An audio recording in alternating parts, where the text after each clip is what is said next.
entitled Mixed Concerts and Separate Concerts in Afula and in Chaifa and beyond. So many of us are familiar with the news. In Afula, there's supposed to be a Haredi concert with separate seating, a woman on one side, men on the other side, separated from each other. And who goes to the concert? Whoever chooses to go to a separate seating concert.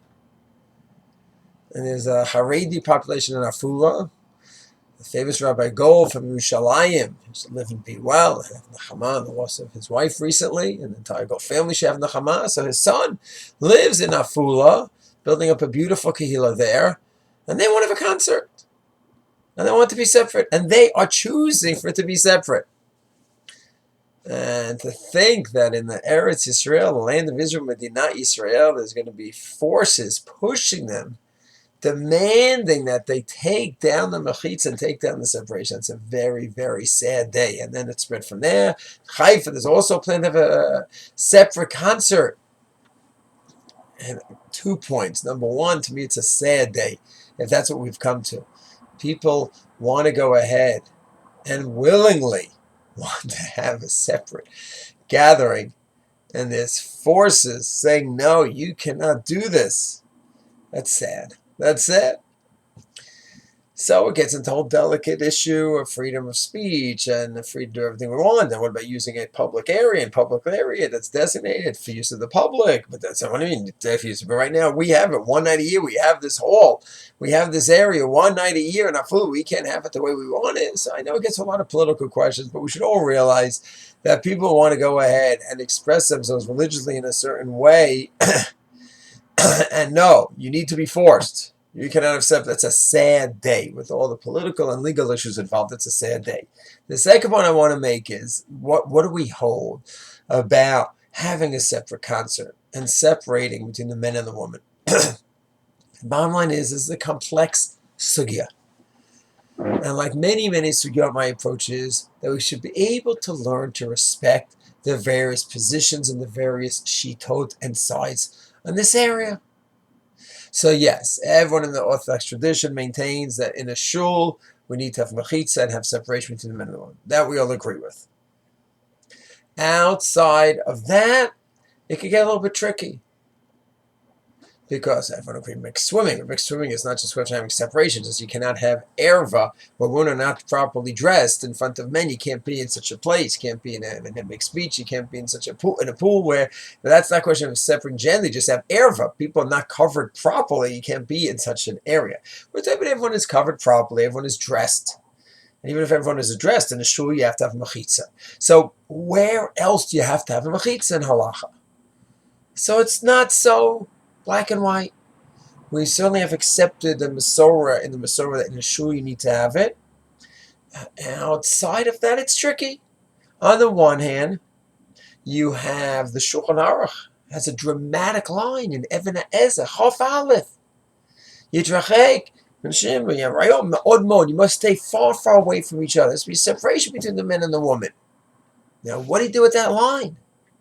So maybe that means that everything should be separate. Ramah bed down the block from us over here.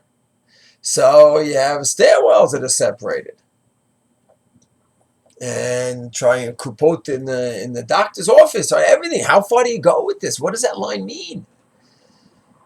Then you have a Bach. The Bach in Even HaEzer, Samach Bet, says that when you have mixed seating during Sheva Brachos, that's a very compromising situation to have such a thing. He even says you can't say Shasimcha B'Mono. You can't even say that Tfilah Shasimcha B'Mono because it's not true Simcha in this mixture. So these lines certainly indicate that there is something positive about separation, but where do you go with it? The bottom line is, in terms of the poskim, there's a range.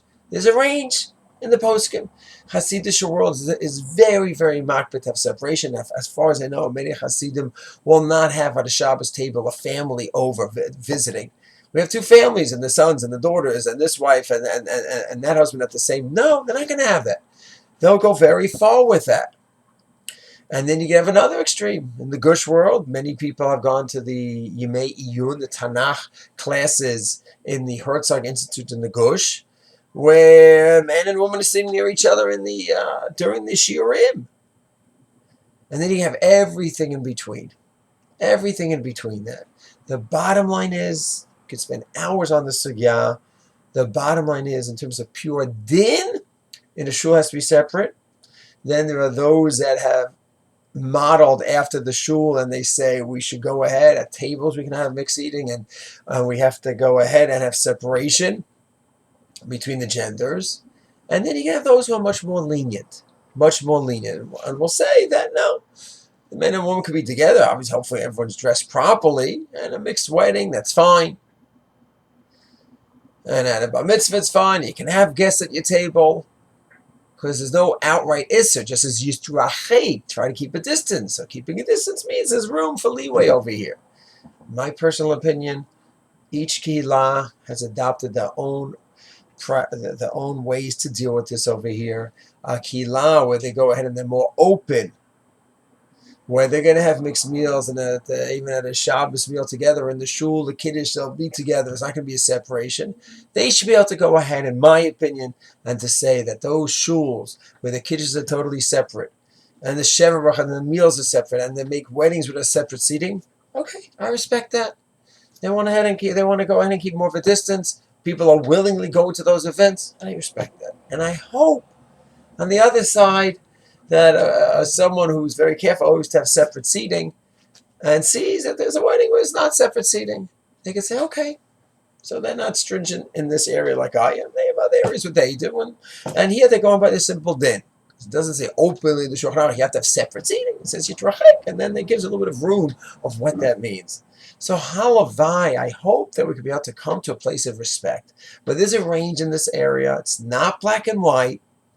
It's not black and white. And we have to go ahead and understand that those who are very, very careful and they go to extreme in this area, they're nervous about man, woman, and thinking bad thoughts, and this could lead that. So they're very machmir, and they've taken a stringent approach, and I don't.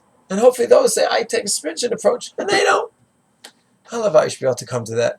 And halavai that in our country, those who want to have a stringent approach, where they're doing it on their own and they're not infringing anyone else, I certainly hope that could work out. That people could go ahead and embrace their stringencies without having outside pressure change that status quo. Shalom.